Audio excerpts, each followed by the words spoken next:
চৰকাৰী পক্ষই আপোনাক গ্ৰেপ্তাৰৰ পিছত প্ৰতিক্ৰিয়া প্ৰকাশ কৰিছিল। আপোনাক লৈ বহুকেইটা বিশেষণ তেওঁলোকে দিছিল যে আপুনি দিলৱাৰ হুছেইন মজুমদাৰ এজন ডাম্পাৰ ব্যৱসায়ী, দিলৱাৰ হুছেইন মজুমদাৰ এজন অধিবক্তা নে দিলৱাৰ হুছেইন মজুমদাৰ এজন সাংবাদিক। এই বিষয়টো লৈ তেওঁলোকে বহু প্ৰশ্নৰ অৱতাৰণা কৰিছিল। একে সময়তে এই আটাইকেইটা কাম কৰিব নোৱাৰে বুলি তেওঁলোকে যুক্তি দিছিল। আপোনাৰ এই ক্ষেত্ৰত কেনেকুৱা ধৰণৰ প্ৰতিক্ৰিয়া?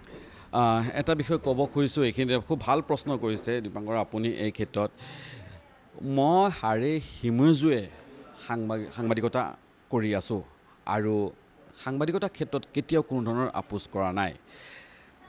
সাংবাদিকতা কৰিয়েই মই LLB ডিগ্ৰী লৈছোঁ, আইনৰ ডিগ্ৰী মই লৈ থৈছোঁ।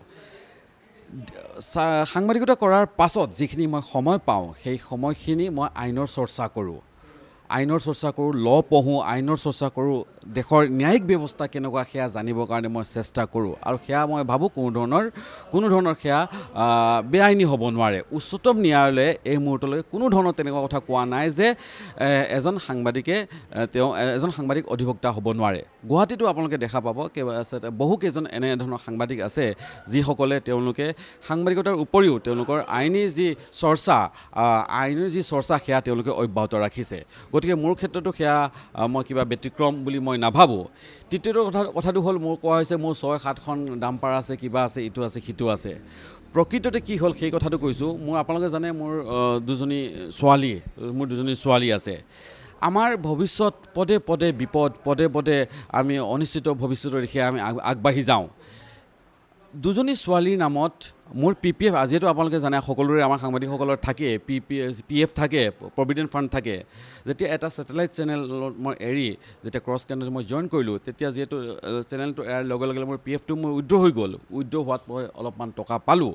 মোৰ PPF একাউণ্ট এটা আছে, সেইটো মই উইথড্ৰ কৰি দিলোঁ, তাৰো মই অলপমান টকা পালোঁ। লগতে মোৰ যেতিয়া এটা লাইফ ইঞ্চুৰেঞ্চৰ বীমা এটা আছিল, সেইটোও মই ভাঙি দিলোঁ, সেইটো নহয়, তাতে অলপমান টকা পালোঁ।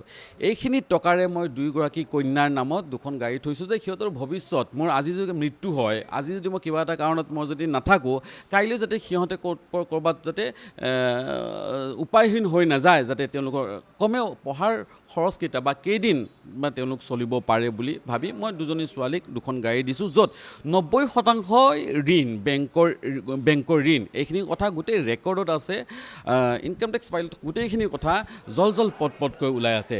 গতিকে বহুতে দেখোন কিমান কোম্পানী খুলি লয়, বহুতে দেখোন কিমান কোম্পানীৰ মালিক, হাজাৰ বিঘাৰ মালিক, এনেধৰণৰ সকলো ধৰণৰ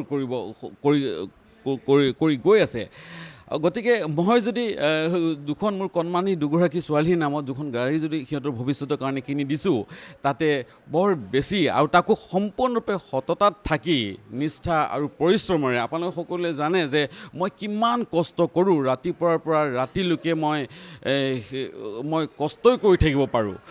প্ৰশ্ন হৈছে যে সাংবাদিকৰ গাড়ী থাকিব নোৱাৰে নেকি, সাংবাদিকৰ কোনো ব্যৱসায় থাকিব নোৱাৰে নেকি, সাংবাদিক ধনী হ'ব নোৱাৰে নেকি?